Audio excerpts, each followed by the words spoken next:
지금 중국 전역이 들끓고 있습니다. 유럽 중심가에서 글로벌 2위 경제 강국이라는 자부심이 완전히 무너졌기 때문입니다. 틱톡 팔로워 180만 중국 상무부 고위 관료의 외동딸 리웨이 출국 전 실시간 방송에서 이렇게 말했죠. 한국, 이탈리아, 프랑스 이런 나라들을 봐 모두가 원하잖아. 전 세계는 중국인을 원하고 있어. 이제 곧 우리 중국 여권으로 모든 국가를 비자 없이 갈 수 있는 시대가 열릴 거야. 그녀의 자신감은 하늘을 뚫을 듯 했습니다. 그런데 공항에 들어서자마자 충격과 분노를 느꼈습니다. 도대체 무슨 일이 있었던 걸까요? 심지어 중국인들이 한국 여권을 위조해 유럽 밀입국을 시도했다는 충격적인 기사까지 터졌습니다. 그토록 작다고 얕잡아봤던 나라를 세계는 대체 왜 열광하는 걸까요? 한국을 무시하던 그녀의 자존심이 과연 어디서부터 무너지기 시작했는지 지금부터 파헤쳐 보시죠. 그 전에 여러분은 저런 미개한 행동은 중국인이지 라고 생각했던 무례한 행동을 겪었던 일이 있으신가요?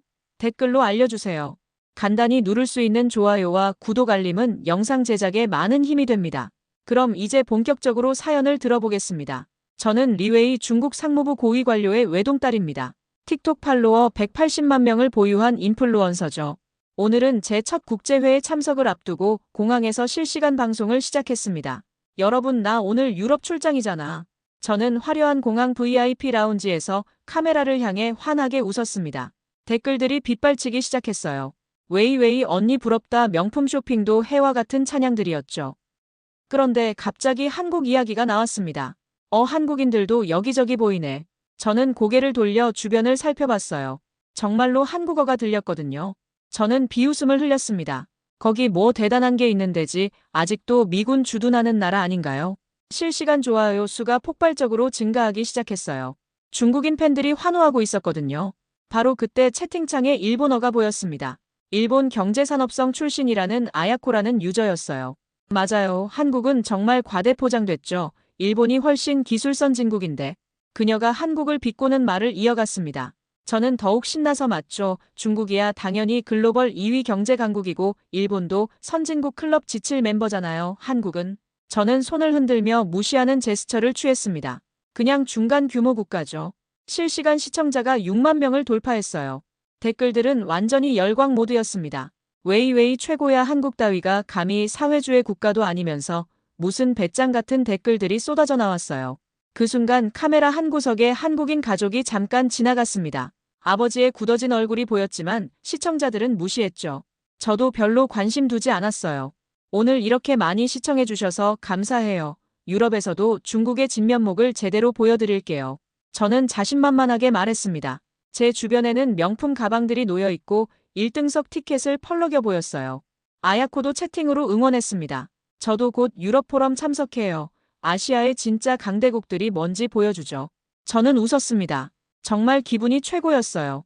중국과 일본, 아시아의 진짜 파워 국가들이 힘을 합쳐 한국 같은 나라를 현실을 보게 하는 기분이었거든요. 탑승 방송이 나오자 저는 라이브를 종료했습니다. 그럼 유럽에서 만나요. 중국의 진짜 능력을 보여드릴게요. 수십만 개의 하트와 응원 메시지들이 화면을 뒤덮었어요. 저는 당당하게 1등석으로 향했습니다. 중국 상무부 고위직의 딸답게 최고의 대우를 받을 준비가 되어 있었거든요. 그런데 그때는 몰랐죠. 곧 제가 얼마나 큰 착각을 하고 있었는지를요. 유럽 공항에 도착했을 때 저는 특별 대우를 기대하고 있었습니다. 중국 정부 경제사절단의 막내 구성원이었거든요. 하지만 현실은 달랐어요. 여권과 신분증을 확인하겠습니다. 입국 심사관이 냉정하게 말했습니다. 저는 중국 공무 여권을 내밀었지만 심사관은 의심스러운 눈빛을 보냈어요. 정말 중국 경제사절단 맞나요? 그의 질문에 저는 당황했습니다. 당연하죠. 제가 잠시만요. 심사관은 저를 별실로 안내했어요. 별실에서 1시간 반을 기다렸습니다. 신원 확인이라며 이것저것 물어보더군요. 젊은 경제대표라서 확인이 필요하다는 말을 들었을 때 굴욕감이 밀려왔어요. 그런데 바로 옆 통로에서는 다른 광경이 펼쳐지고 있었습니다. 신뢰 파트너 익스프레스라는 표시가 있는 곳으로 한국 대표단이 지나가고 있었어요. 안녕하세요. 여행 수고 많으셨어요. 심사관이 한국 대표들에게 먼저 인사했습니다. 20초도 안 되어 통과했어요. 저와는 완전히 다른 대우였죠. 저기 한국 사람들은 왜 이렇게 신속하게 통과하죠? 제가 물었더니 심사관이 대답했어요. 한국은 신뢰 파트너 명단에 있어서 별도 심사가 필요 없습니다. 그때 제 옆에 일본인이 앉았어요. 일본 경제산업성에서 온 아야코였습니다. 채팅에서 봤던 바로 그 사람이었죠. 당신도 여기서 기다리나요? 그녀가 물었어요. 저는 고개를 끄덕였습니다. 저는 아야코예요. 일본 경제산업성에서 왔고요. 리웨이예요. 틱톡에서 봤을 수도 있어요. 저는 체면을 지키려 했지만 상황이 이상했어요. 저희 일본도 선진국 그룹 지칠 회원국인데 왜 이렇게 엄격하게 하는 거죠? 아야코가 불만을 토로했습니다. 한편 한국 대표단은 이미 공항을 벗어나고 있었어요. 저희는 아직도 별실에서 대기하고 있는데 말이에요. 서류에 이상이 있나요? 저희가 함께 물었습니다. 심사관은 고개를 저었어요. 이상 없습니다. 다만 확인 절차가 필요해서요. 결국 2시간 만에 통과했습니다. 저는 기분이 묘했어요. 중국이 글로벌 2위 경제 강국인데 일본이 선진국 클럽 지칠 멤버인데 왜 한국보다 더 복잡한 과정을 거쳐야 하는 거죠? 납득이 안 가네요. 아야코가 투덜거렸어요. 한국이 우리보다 먼저 빠져나간 게. 저는 대답하지 않았습니다. 뭔가 이해가 안 됐거든요. 틱톡에서 그렇게 확신에 차서 말했던 것들이 갑자기 의심스러워지기 시작했어요. 공항을 빠져나가면서 저는 한국 대표단이 이미 호텔로 이동하는 모습을 봤습니다. 그들은 편안하게 대화하며 웃고 있었어요. 마치 이런 대우에 당연하다는 듯 말이죠. 최고급 호텔에 도착했을 때 저는 기분을 바꾸려 했습니다. 아무래도 여기서는 제대로 된 대우를 받겠죠. 체크인 하려고 하는데요. 저는 중국 공무 여권을 건넸습니다. 프런트 직원이 여권을 살펴본 뒤 말했어요. 보증금이 필요합니다. 그리고 일반 객실로 배정되어 있네요. 보증금이요? 저는 당황했습니다. 저는 중국 경제사절단인데. 죄송합니다. 호텔 규정입니다. 직원은 무표정했어요. 그때 바로 뒤에서 한국어가 들렸습니다. 김태현입니다. 체크인 부탁드려요. 프런트 직원의 태도가 완전히 달라졌어요. 김태현님, 어서 오세요. 환한 웃음을 지으며 인사했습니다. 프리미엄 스위트로 준비되어 있고 보증금은 면제세요. 감사합니다. 김태현이 정중하게 답했어요. 솔직히 K드라마 팬이에요. 직원이 들뜨며 말했습니다. 한국분들 오시면 항상 기분이 좋아져요. 저는 귀를 의심했어요. 같은 호텔인데 이렇게 대우가 다를 수 있나요? 나는 보증금의 일반 객실, 그는 보증금 면제의 프리미엄 스위트라니. 엘리베이터를 기다리는데 아야코가 등장했습니다. 여기서도 만나네요. 네, 그런데 좀 이상해요. 저는 솔직하게 말했어요. 한국 사람은 프리미엄 스위트인데 저는 일반 객실이에요. 아야코도 불쾌한 표정이었어요. 저도 마찬가지예요. 엘리베이터에서 김태현과 마주쳤습니다. 정중하게 인사하는 그의 모습에서 거만함은 전혀 없었어요. 오히려 겸손해 보였죠. 한국은 원래 포장하기를 잘하잖아요. 아야코가 엘리베이터 안에서 비꼬았습니다. 실속은 별로인데 겉만 번지르르하게. 저는 고개를 끄덕였지만 어딘가 깨름칙했어요. 김태현의 눈빛에서 진실함 같은 게 느껴졌거든요. 그리고 호텔 스태프들의 반응도 연기 같지는 않았어요. 방에 들어가서 저는 틱톡을 켰습니다. 팔로워들이 궁금해하고 있었어요. 웨이웨이 언니 유럽 어때? 한국 놈들 혼내줬어? 저는 뭐라고 답해야 할지 몰랐어요. 솔직히 지금까지의 경험은 제 예상과 달랐거든요. 한국이 더 좋은 대우를 받는 게 의아했어요. 아직 회의가 시작 안 됐으니까 잘 모르겠어. 저는 애매하게 답했습니다. 내일 보면 알겠지. 하지만 속으로는 의구심이 커지고 있었어요. 중국과 일본이 왜 한국보다 못한 대우를 받는 거죠? 저는 창밖을 바라봤습니다.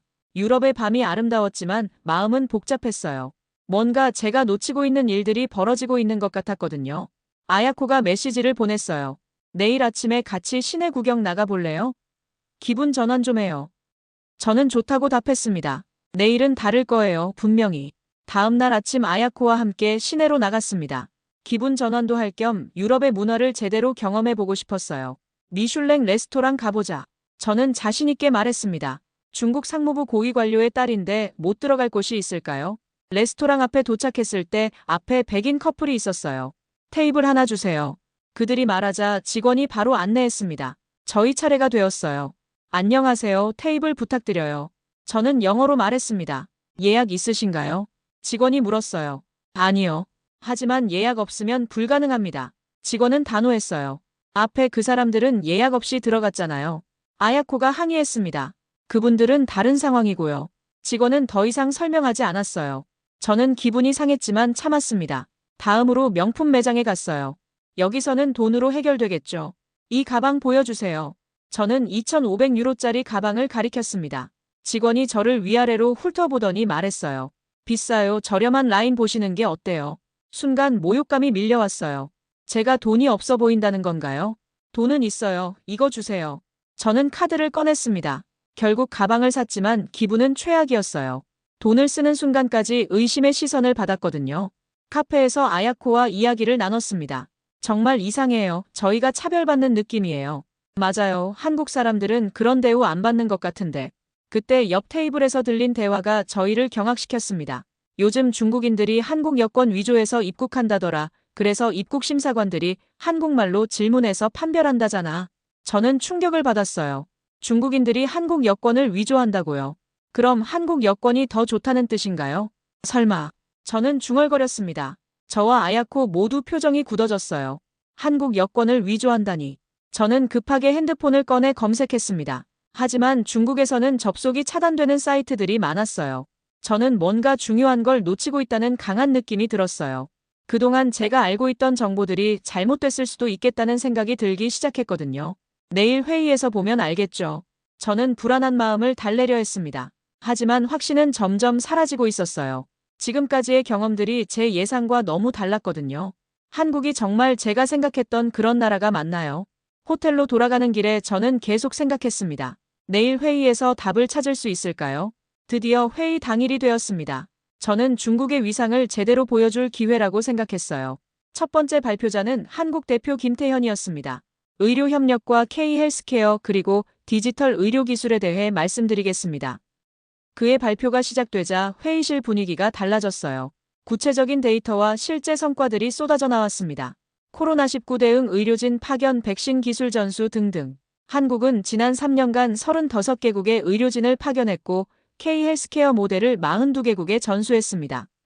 김태현의 설명에 청중들이 감탄했어요. 발표가 끝나자 우레와 같은 박수가 터졌습니다. 저는 당황했어요. 이런 반응을 예상하지 못했거든요. 다음은 제 차례였습니다. 중국의 경제력과 영향력을 자랑할 계획이었죠. 중국은 글로벌 2위 경제 강국으로서. 하지만 청중들의 반응은 차가웠어요. 일부는 아예 딴청을 피우고 있었습니다. 중국은 또 자화자찬인가? 누군가 중얼거렸어요. 제 발표 내용도 김태현과 비교하니 너무 허술했어요. 추상적인 자랑들 뿐이었거든요. 발표가 끝난 후 박수는 의례적이었습니다. 그 순간 저는 깨달았어요. 제가 얼마나 큰 착각을 하고 있었는지를요. 아야코가 제 옆으로 다가왔습니다. 그녀도 비슷한 충격을 받은 것 같았어요. 우리 정말 틀렸던 것 같아요. 아야코가 떨리는 목소리로 말했습니다. 한국을 너무 얕잡아 본 것 같아요. 저도 같은 생각이었어요. 김태현의 발표는 정말 놀라웠거든요. 구체적이고 실용적이었어요. 반면 저는 추상적인 자랑만 늘어놓았죠. 김태현이 지나가면서 정중하게 인사했습니다. 오늘 발표 잘 들었습니다. 내일도 좋은 하루 되시길.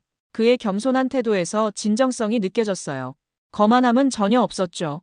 오히려 저희가 더 오만했던 것 같았어요. 그날 밤 숙소로 돌아간 저는 노트북을 켰습니다. 한국에 대해 제대로 검색해보고 싶었거든요.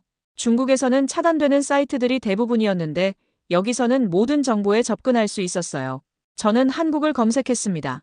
그러자 믿기 어려운 정보들이 쏟아져 나왔어요. 한국 여권으로 무비자 입국 가능한 국가가 190여 개국, 세계 3위 수준이었습니다. 이게 정말인가? 저는 혼잣말했어요. OECD 평가, UN 평가 각종 국제기구에서의 한국 위상, IT 강국, 문화 강국, 의료 선진국, 모든 지표에서 한국이 높은 순위에 있었어요. 특히 충격적인 건 소프트 파워 순위였습니다. 한국이 아시아 1위 세계 상위권이었어요. 중국은 훨씬 뒤에 있었고요. 이런 나라를 내가 비웃었단 말이야. 저는 자괴감이 들었어요. 다음 날 서점에 들렀습니다. 더 많은 정보를 얻고 싶었거든요.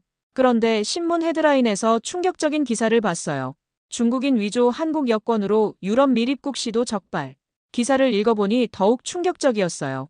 중국인들이 한국 여권을 위조해서 유럽에 입국하려 한다는 내용이었습니다. 한국 여권의 위상이 그만큼 높다는 뜻이었죠. 회의 마지막 날 저는 용기를 냈습니다. 김태현에게 다가가서 사과하기로 했어요. 김태현 씨, 저는 떨리는 목소리로 말했습니다. 아, 리웨이 씨 안녕하세요. 김태현이 정중하게 인사했어요. 저는 깊게 허리를 숙였습니다. 죄송합니다. 왜요? 무슨 일이세요? 김태현이 당황했어요. 제가 한국을 무시하는 발언을 했어요. 틱톡에서 그리고 여기서도. 저는 고백했습니다. 정말 죄송해요. 김태현이 저를 일으켜 세웠어요. 괜찮아요. 이해해요. 이해한다고요? 저는 의외였어요. 네, 사실 많은 사람들이 한국을 작은 나라로 봐요. 김태현이 미소 지었습니다. 하지만 크기가 중요한 게 아니라는 걸 저희도 알고 있어요. 이번에 정말 많이 배웠어요. 저는 진심으로 말했습니다. 김태현이 진지하게 말했어요. 중국도 일본도 훌륭한 나라예요. 서로 비교하며 깎아내릴 필요는 없죠. 저는 감동했어요. 한국을 그렇게 비웃었는데도 김태현은 관대했거든요. 질투심에서 시작됐지만 저는 솔직하게 말했어요. 지금은 진심으로 존경하게 됐어요. 앞으로는 서로 배우는 관계가 되면 좋겠어요. 김태현이 손을 내밀었어요. 그럼 앞으로 좋은 관계 유지해요. 저는 그의 손을 잡았습니다. 정말 따뜻했어요. 공항에서 헤어질 때 저는 김태현에게 마지막으로 물었어요. 한국의 비결이 뭐예요? 비결이라. 김태현이 생각하더니 말했어요. 아마도 진정성이 아닐까요? 허세 부리지 않고 묵묵히 실력을 쌓는 것. 그 말이 제 마음에 깊이 박혔어요. 허세 부리지 않고 묵묵히 실력을 쌓는 것. 그게 진짜 국격이었던 거예요. 저는 마음을 다잡고 틱톡 라이브를 켰습니다. 팔로워들이 궁금해하고 있었거든요. 여러분, 제가 잘못 생각했던 것 같아요. 저는 진솔하게 말했습니다. 한국은 정말 대단한 나라였어요. 댓글창이 순식간에 폭발했습니다. 웨이 뭔 소리야? 한국한테 돈 받았냐? 배신자. 같은 악성 댓글들이 쏟아져 나왔어요. 하지만 동시에 다른 목소리들도 들렸습니다. 언니가 용기 있게 진실 말해줘서 고마워. 나도 한국에 대해 잘못 알고 있었나 봐. 정직한 모습 멋있어. 앞으로는 다른 나라를 무시하지 않겠어요. 서로 배우는 게 맞는 것 같아요. 실시간 시청자 수가 급격히 줄어들기 시작했습니다. 180만 명에서 120만 명으로 떨어졌어요. 팔로워들이 실시간으로 언팔하고 있었죠. 하지만 저는 계속했습니다. 저도 처음엔 질투심과 편견 때문에 한국을 깔봤어요. 하지만 직접 보니 정말 존경스러운 나라더라고요. 120만 팔로워가 90만으로 줄어들었습니다. 댓글창은 찬반으로 완전히 갈라져 있었어요. 웨이 정신 차려. 한국에 세뇌당했냐? 중국의 자존심을 버리는 거야. 하지만 동시에 용기 있는 발언이야. 진실을 말하는 게 맞아. 나도 반성하게 돼. 같은 지지 댓글들도 많았습니다. 진정성이 통한 거죠. 방송을 끝내고 나니 현실이 다가왔습니다. 팔로워가 80만 명까지 떨어져 있었어요. 100만 명이 하루 만에 사라진 거였습니다. 광고주들에게서 연락이 오기 시작했어요. 계약 해지 통보들이었죠. 귀국 비행기 안에서 저는 창밖을 바라보며 메모장을 꺼냈습니다. 이번 여행에서 배운 것들을 정리하고 싶었어요. 진짜 국격은 외치는 게 아니라 조용히 신뢰받는 모습에서 온다. 이것이 제가 한국에서 배운 첫 번째 교훈이었어요. 한국은 자랑하지 않았지만 실력으로 인정받고 있었거든요. 경제 규모나 과거의 영광보다 현재의 실력이 중요하다. 중국이 글로벌 2위 경제 강국이고 일본이 선진국 클럽 G7이라는 건 사실이지만 그것만으로는 충분하지 않았어요. 지금 세계가 원하는 가치를 제공해야 했죠. 아야코가 메시지를 보냈어요. 저도 일본으로 돌아가서 많은 걸 바꿔야겠어요. 용기 내어줘서 고마워요. 저는 메모장에 마지막 문장을 썼습니다. 앞으로는 배워야 할 나라들을 무시하는 대신 존중하는 외교인이 되겠습니다. 비행기가 중국 상공에 들어갔을 때 핸드폰을 확인했습니다. 팔로워가 70만 명까지 떨어져 있었어요. 하지만 이상하게 후회되지 않았습니다. 남은 70만 명은 진짜 저를 지지해주는 사람들이란 생각이 들었거든요. 틱톡에 올릴 글도 머릿속에서 정리됐습니다. 팔로워들에게 진실을 말하고 제 잘못을 인정하겠어요. 그리고 앞으로는 다른 나라들을 존중하는 콘텐츠를 만들겠다고 다짐했습니다. 중국에 도착한 후 며칠간 논란이 계속됐습니다. 일부 네티즌들은 저를 매국노라고 비난했고 또 다른 사람들은 용기 있는 발언이라고 지지해줬어요. 팔로워는 100만 명에서 안정화됐습니다. 숫자는 줄었지만 댓글의 질은 훨씬 좋아졌어요. 한국은 저에게 겸손함을 가르쳐줬어요. 진정한 강함은 허세가 아니라 실력에서 나온다는 것도요. 몇 달 후 저는 한국 문화와 다른 나라들을 소개하는 새로운 콘텐츠를 시작했습니다. 비록 팔로워는 줄었지만 더 의미 있는 일을 하고 있다는 보람을 느꼈어요. 저는 핸드폰을 꺼내 김태현에게 메시지를 보냈습니다. 많이 배웠습니다. 감사해요. 곧 답장이 왔어요. 서로 배우는 관계가 되어서 기뻐요. 자주 연락해요. 저는 미소 지었습니다. 이번 여행에서 가장 큰 수확은 진정한 친구들을 만난 것이었어요.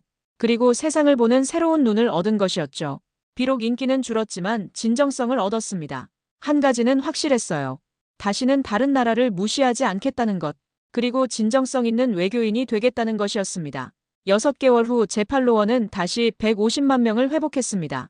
이번엔 진짜 저를 지지하는 사람들이었어요. 한국 방문 영상을 올렸을 때 받은 뜨거운 반응을 보며 저는 확신했습니다. 진실은 결국 통한다는 것을요.